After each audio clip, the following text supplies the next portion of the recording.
గత వారం శ్రీ పవన్ కళ్యాణ్ గారు జనసేన అధినేత జనసేనతో సేన అని ఆయన మీటింగ్లో విశాఖపట్నంలో ఆయన చెప్పింది ఏంటంటే వచ్చే 15 సంవత్సరాల వరకు కూడా మేము ఈ ఉమ్మడి పొత్తు అన్నది ఖచ్చితంగా కొనసాగుతుంది అన్నది ఆయన ఘంటాపథంగా చెప్పారు. అందులో ఆయన పార్టీ ఎమ్మెల్యేలు అట్లాగే విశాఖపట్నంలో ముఖ్య నాయకులు చుట్టుపక్కల ఉన్న ముఖ్య నాయకులు అందరూ ఆ మీటింగ్లో పాల్పంచుకోవటం, అక్కడ పవన్ కళ్యాణ్ గారు సుదీర్ఘంగా మాట్లాడుతూ ఆయన చెప్పింది ఏంటంటే వచ్చే 15 సంవత్సరాలు ఇదే ప్రభుత్వం కొనసాగుతుంది అన్నది నెంబర్ 1. నెంబర్ 2, శ్రీ జగన్మోహన్ రెడ్డి గారికి ఖచ్చితంగా గుణపాఠం చెప్తామన్నది ఆయన చెప్పింది నెంబర్ 2. నెంబర్ 3లో ఆయన చెప్పిన విషయం అంతా ఏంటంటే దీన్ని జాతీయ స్థాయిలో అంటే జనసేన పార్టీని జాతీయ స్థాయిలో తీసుకువెళ్ళడం కోసం ప్రణాళికలు రచిస్తున్నాము, అందుకు అనుగుణంగా వెళుతున్నాము అనేది ఆయన చెప్పింది. అంటే ఆయన మాటల ఉద్దేశం ఏంటంటే ఇంకా ఆంధ్రప్రదేశ్లోనే కాకుండా ఇంకో 2-3 రాష్ట్రాల్లో జనసేన పార్టీని విస్తరించడం కోసం ఆయన ప్రయత్నం చేస్తున్నట్లుగా ఆయన మాట్లాడారు. ఈ సందర్భంగా మనం చూసింది ఏంటంటే సాధారణంగా కార్యకర్తలకి ఎట్లా ఉంటుంది అని అంటే ఆయన ముఖ్యమంత్రిగా చూడాలి అన్న ఒక కోరిక ఉంటుంది. నిన్న చంద్రబాబు నాయుడు గారు మాట్లాడుతూ చంద్రబాబు నాయుడు చెప్పిన విషయం ఏంటంటే నెక్స్ట్ టర్మ్ సీఎంగా పవన్ కళ్యాణ్ గారు ఉంటారు అన్నది ఆయన చెప్పినట్లుగా ఒక వార్త వచ్చింది. అందులో నిజాలు పక్కన పెట్టినట్లయితే సాధారణంగా రాజకీయ పార్టీ తాలూకా పరమావధి అధికారం సంపాదించడమే. So what is a political party అంటే the party which tries for the seizing of the authority, political power కోసం చేసే పోరాటాలు ఈ రాజకీయ పార్టీలు. సో 15 సంవత్సరాల వరకు మేము బ్యాక్ సీట్లో కూర్చుంటాము అని అంటే కార్యకర్తలు యాక్సెప్ట్ చేస్తారా? ఎన్నాళ్ళు మనం బ్యాక్ సీట్లో కూర్చుంటాం, మన ఫ్రంట్ సీట్కి ఎప్పుడు వస్తాం అనే ఉద్దేశం వాళ్ళకి ఉంటుందా? సో ఆ ప్రకారంగా చూసుకున్నట్లయితే ఈయన బ్యాక్ సీట్ రావడానికి తెలుగుదేశం యాక్సెప్ట్ చేస్తుందా? అట్లాగే పవన్ కళ్యాణ్ గారు రాష్ట్రంలో పార్టీని పటిష్టం చేయడం కోసం ప్రయత్నం చేస్తున్నామని చెప్పారు. రాష్ట్రంలో ఒక పార్టీ పటిష్టం అవుతుంది అని అంటే మరో పార్టీని వీక్ చేస్తేనే వీళ్ళ పార్టీ అన్నది ఖచ్చితంగా నిలబడుతుంది. అటు తెలుగుదేశం అయినా, అటు బీజేపీ అయినా, ఇటు పవన్ కళ్యాణ్ గారైనా, జనసేన కమ్యూనిస్టు ఏ పార్టీ అయినా సరే ఒక పార్టీ వీక్ అయితే మరో పార్టీ బలపడే అవకాశం ఉంది. అవే క్యాడరు ఈ పార్టీకి ఆ పార్టీకి పనిచేయడం అనేది సాధ్యపడదు. కాబట్టి ఆ మాటలో ఎంతవరకు కరెక్ట్ ఉంది అది చూసినట్లయితే టీడీపీని వీక్ చేసేటట్లుగా సరిపోయిన వ్యూహాలు శ్రీ పవన్ కళ్యాణ్ గారి దగ్గర ఏమున్నాయి అని చూస్తే ప్రస్తుతానికైతే టీడీపీ బలపడేటట్లుగా అటు చంద్రబాబు నాయుడు గారు, అటు నారా లోకేష్ గారు, అలాగే పార్టీ కార్యకర్తలు నిరంతరం కష్టపడుతున్నారు. అది చూసినట్లయితే ఆంధ్ర రాష్ట్రంలో మరో పార్టీకి అవకాశం లేకుండా ఉండడం కోసం కానీ, లేదు అంటే బలపడడానికి అవకాశం లేకుండా ఉండడం కోసం కానీ చేయటమే. మొన్న 21 సీట్లు జనసేనకి ఇచ్చారు అని అంటే ఆ 21 సీట్లు ఇంచుమించుగా వాళ్ళు వదులుకున్నట్లే, పూర్తిగా వదులుకున్నట్లే. అంటే ఆ 21 సీట్లు నెక్స్ట్ ఎలక్షన్స్లో వాళ్ళు మళ్ళీ ఒకవేళ పొత్తుగా కొనసాగినట్లయితే జనసేన తీసుకునే అవకాశం ఉంది. అంతకంటే ఎక్కువ సీట్లు అడిగితే ఎంతవరకు తెలుగుదేశం యాక్సెప్ట్ చేస్తుంది? మొన్న చంద్రబాబు నాయుడు గారు జైల్లో ఉన్నప్పుడు కూడా వీళ్ళు చెప్పింది ఏంటంటే నెక్స్ట్ సీఎం ఇప్పుడు వస్తే 2024 ఎలక్షన్స్లో పవన్ కళ్యాణ్ సీఎం అని చెప్పి మొట్టమొదటి చెప్పి తర్వాత విత్డ్రా అయ్యారు. ఇదే పరిస్థితి 2029లో కూడా కొనసాగదని మళ్ళీ నారా వంశం వచ్చి నారా లోకేష్ గారు సీఎంకి పోటీ పడతారని చెప్పడానికి మనకి ఎక్కడైనా అవకాశం ఉందా? ఎందుకోసం అంటే ఒక్కసారి పవన్ కళ్యాణ్ గారికి సీఎం ఇచ్చిన తర్వాత మళ్ళీ నెక్స్ట్ 2029 నుంచి 2034 అంటే 2034 సరికల్లా మళ్ళీ లోకేష్ గారికి ఇచ్చే అవకాశం ఉందా? అట్లా ఏమైనా డౌట్స్ ఉన్నట్లయితే 2029లో సీఎం పదవి వదులుకోవడం కోసం తెలుగుదేశం రెడీగా ఉందా, లేదంటే నారా లోకేష్ రెడీగా ఉన్నారా, దానికి నందమూరి బాలకృష్ణ యాక్సెప్ట్ చేస్తారా, ఇవన్నీ కూడా ఎన్నో క్వశ్చన్స్. ఆల్రెడీ జూనియర్ ఎన్టీఆర్ గారు ఆయన పొజిషన్ ఏంటనేది ఆలోచించుకోవడానికి వ్యూహాలు రచిస్తున్నారని చెప్పి ఆయన లిమిట్లో ఆయనకు ఉంచడం కోసం ఇటు టీడీపీ ప్రయత్నం చేస్తుందని చెప్పి మనం ఒక వార్త చూస్తూనే ఉంటాం.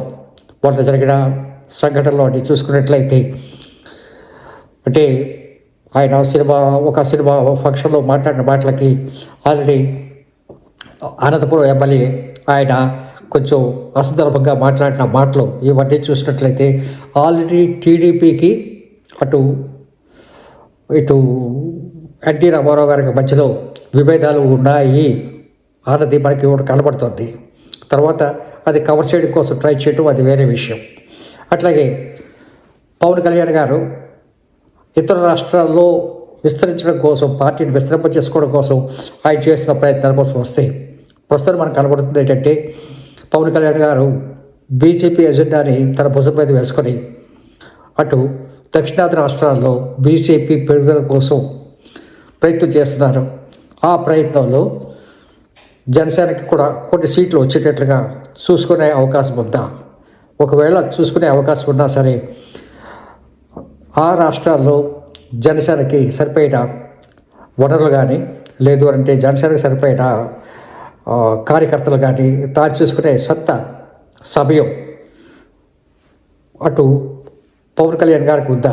ఇప్పుడు పవన్ కళ్యాణ్కి అధికారం ఉంది కాబట్టి అది చెయ్యొచ్చు అన్న ఒక అభిప్రాయం ఉన్నా సరే, నాకైతే 2014 నుంచి ఆయన ప్రయత్నం చేస్తూ ఉంటే 2024లో వచ్చిన సిచ్యుయేషన్ బట్టి పవన్ కళ్యాణ్కి అవకాశం ఇచ్చారు తప్ప మిగతా రాష్ట్రాల్లో అదే పంథాలో ఇస్తారా? లేదు అంటే ఆయన ఓన్లీ కార్యకర్తలకు అటు బీజేపీకి సాయం చేయడానికి మాత్రమే ఉపయోగపడతారా? బీజేపీకి సాయం చేయడం వల్ల వచ్చే లాభంలో కేంద్ర మంత్రివర్గంలో చేరడం కోసం ఆయన ప్రయత్నం చేస్తారా? 2029 సరికల్లా బీజేపీ పరిస్థితి ఎలాగుంది? ఇవన్నీ కూడా సమాధానం లేని ప్రశ్నలు. ఈ సమాధానం లేని ప్రశ్నలకి పవన్ కళ్యాణ్ గారు ఇతర రాష్ట్రాల్లో పార్టీని విస్తరిస్తాము అని చెప్పటం అన్నది ఎంతవరకు వాస్తవానికి దగ్గరలో ఉంది? ఇది వాస్తవమా, ఇది సాధ్యమా అని చూసినట్లయితే ఎన్నో ప్రశ్నలు మనకు ఆధారపడి ఉన్నాయి. అట్లాగే పవన్ కళ్యాణ్ గారి తాలూకా ability, capacity for organising the political meetings on large scale, అలాగే కార్యకర్తలని తయారు చేసుకోవడంలో లార్జ్ స్కేల్, కార్యకర్తలను రిటైన్ చేసుకోవడంలో లార్జ్ స్కేల్, ఇవన్నీ. అట్లాగే టీడీపీ జనసేన మధ్య అక్కడక్కడ ఈ పొత్తుల విషయంలో కానీ, లేదు అంటే నామినేట్ పోస్ట్ విషయంలో కానీ కొన్ని ఉద్రిక్తులు మనం చూసాం. నెల్లిబార్లో వాళ్ళంతా డైరెక్టర్స్కి పోస్టులు ఇస్తే వాళ్ళు రిజైన్ చేయడం మనం చూసాం. అట్లాగే మరికొన్ని ఈ కార్పొరేషను స్టాండింగ్ కమిటీ ఎలక్షన్స్ వీటిలో ఆల్రెడీ తెలుగుదేశం, బీజేపీ, జనసేన చేతులు వచ్చి అటు standing committee position, chairman position చేజారి జనసేన పూర్తిగా అటు జగన్మోహన్ రెడ్డి గారి వైసీపీ పార్టీకి వెళ్ళింది. ఈ విధంగా చూస్తే ఇప్పుడు ఒక విధంగా చూసినట్లయితే జనసేన, తెలుగుదేశం ఈ రెండు కూడా ఒక విధంగా బంపింగ్ అంటే స్పీడ్ బ్రేకర్స్లో చిక్కుకుని ఉన్నాయనేది మనకి కనిపిస్తుంది. ఈ స్పీడ్ బ్రేకర్లో చిక్కుకున్న ఈ రెండు పార్టీలు కూడా ఇప్పుడు దీన్ని అధిగమించి ముందుకు వెళ్ళి పూర్తిగా టీడీపీని జనసేన కంట్రోల్ చేయడం, జనసేనని బీజేపీ కంట్రోల్ చేయడం, అలాగే అటు జనసేనని అటు నెక్స్ట్ ముఖ్యమంత్రి పదవి కోసం ఇటు చంద్రబాబు నాయుడు గారు కంట్రోల్ చేయటం, ఇవన్నీ చూసినట్లయితే చాలా అనుమానాలు మనకి కనబడుతున్నాయి. ఈ అనుమానాల్లో ఆయన పవన్ కళ్యాణ్ గారు అనుకుంటున్నట్లుగా party expansion at national level at one or two more states, is it possible? కొన్ని వార్తలు ఏమి వస్తున్నాయంటే ఆంధ్రప్రదేశ్లో కానీ ఇప్పటికిప్పుడు ఫ్లాష్ ఎలక్షన్స్ పెట్టినట్లయితే అసలు పవన్ కళ్యాణ్ గారు గెలుస్తారా లేదా అనే అనుమానం కూడా ఉన్నదని చెప్పి ఒక వార్త. అట్లాగే తెలుగుదేశం కూడా కుచించుకుపోయే అవకాశం ఉంది, అంటే కొన్ని సీట్లు కోల్పోయే అవకాశం ఉంది అని చెప్పి మరొక వార్త. ఈ పరిస్థితుల్లో టీడీపీ రిస్క్ తీసుకుంటుందా? అటు జనసేన పార్టీ ఎక్స్పాన్షన్కి ద స్టేట్, అట్లాగే Janasena what risk they are going to face, ఇవన్నీ కూడా మనం ఆలోచించాల్సింది.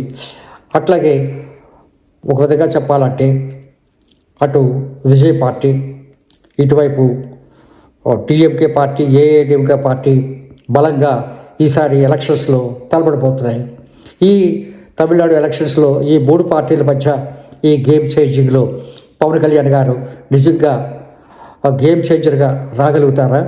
ఆయన బీజేపీకి సహాయపడితే ఆ సహాయం ప్రకారం ఆ సహాయం ఓట్ల కింద ట్రాన్స్ఫర్ అయ్యి బీజేపీకి కొన్ని ఎమ్మెల్యే సీట్లు వచ్చే అవకాశం ఉందా అని చూసినట్లయితే సాధారణంగా 1 డిజిట్ సీట్స్కి మాత్రమే బీజేపీ పరిమితం అయ్యింది. ఒకవేళ 1 డిజిట్కి మాత్రమే పరిమితం అయినప్పుడు పవన్ కళ్యాణ్ని ఏ విధంగా బీజేపీ తీసుకుంటుంది, ఏ విధంగా పర్యటిస్తుంది, ఆయనకి రాష్ట్రంలో కేంద్రంలో అవకాశం ఇస్తుందా? 2029లో చాలా రాజకీయ మార్పులు వచ్చే అవకాశం ఉంది. ఏ రాజకీయ మార్పులు వస్తాయో మనకి అర్థం కావాలంటే ఇప్పుడు బీహార్ ఎలక్షన్స్ మీద మనం కాన్సన్ట్రేట్ చేసినట్లయితే బీహార్ ఎలక్షన్స్ తాలూకా పొజిషన్ ఏంటనేది మనకు అర్థమవుతుంది. బీహార్ ఎలక్షన్స్లో కానీ బీజేపీ కొంచెం శక్తిని పుంజుకున్నట్లయితే, మళ్ళీ అధికారంలోకి వచ్చినట్లయితే, లేదంటే వాళ్లే ప్రభుత్వం స్థాపించే పరిస్థితి వచ్చినట్లయితే అప్పుడు వాళ్ళ పరిస్థితి వేరేగా ఉంటుంది. లేదు అంటే బీజేపీ ఖచ్చితంగా ఇటు తమిళనాడులో కూడా ఆశ వదులుకునే పరిస్థితి ఉందా? వాళ్ళు ఆశ వదులుకునే పరిస్థితిలో పవన్ కళ్యాణ్ గారు అక్కడ ప్రచారం చేసినా సరే బీజేపీకి ఎటువంటి లాభం లేనప్పుడు అసలు జనసేన పార్టీ అక్కడ విస్తరించే అవకాశం ఉందా? అసలు పవన్ కళ్యాణ్ గారు తెలంగాణ తమిళనాడు మీద దృష్టి పెట్టి వాళ్ళ పార్టీకి ఎన్నో సీట్లు రప్పించుకునే అవకాశం ఉందా? ఇవన్నీ మనం చూడాలంటే మనకు కొంచెం నవంబర్ వరకు వెయిట్ చేస్తే అర్థమవుతుంది. కానీ ఒక విషయం మనం చెప్పగలం, పవన్ కళ్యాణ్ గారు విశాఖపట్నంలో చెప్పిన 3 పాయింట్స్. నెంబర్ 1, జగన్కి చెక్ పెడతామన్నది. జగన్ చెక్ పెట్టమన్నది మాకైతే అది సాధ్యం అని అనిపించట్లేదు. కారణం ఏంటంటే కొన్ని ప్రాంతాల్లో వైసీపీ పుంజుకుంది అన్నది వార్తలు. ఏ ప్లేస్లో అయితే వైసీపీ పుంజుకుందో ఆటోమేటిక్గా we know that one Telugu Desam అట్లాగే జనసేన బీజేపీ ఆ ప్రాంతాల్లో పట్టు కోల్పోతుంది. తర్వాత పవన్ కళ్యాణ్ గారు చెప్పిన రెండో విషయం, ఆంధ్రప్రదేశ్లో పార్టీ పటిష్టం చేయడం కోసం ప్రయత్నం చేస్తామన్నది. ఆయన పార్టీని ఆంధ్రప్రదేశ్లో పటిష్టం చేయడానికి ప్రయత్నం చేస్తే చంద్రబాబు నాయుడు గారు, నారా లోకేష్ గారు, టీడీపీ వాళ్ళు చేతులు కట్టుకొని చోద్యం చూస్తున్నట్టుగా చూస్తారా? పవన్ కళ్యాణ్కి ఆ అవకాశం ఇస్తారా? కాబట్టి అది కూడా సత్యదూరం అని చెప్పాలి. మూడోది చెప్పాలి అంటే అటు జనసేనని 1 or 2 స్టేట్స్లోకి విస్తరించడం కోసం అది అంత నమ్మడానికి అవకాశం లేదు. కారణం ఏంటంటే ప్రస్తుతానికైతే పవన్ కళ్యాణ్ గారు ఆంధ్రప్రదేశ్లోనే he struggling to retain his positions. అటువంటిది మిగతా రాష్ట్రాల్లో ఆయన ఎంత చేయగలరు? ఒకవేళ చేయగలిస్తే ఆయన ఒకటి బీజేపీకి ఒత్తాసుగా ఆయన ప్రచారం చేయగలరు. ఆ ప్రచారానికి ఓట్లు రాలుతాయా లేదా అన్నది నిజంగా చెప్పాలంటే సందేహంగానే ఉంది. Thank you very much. All the best.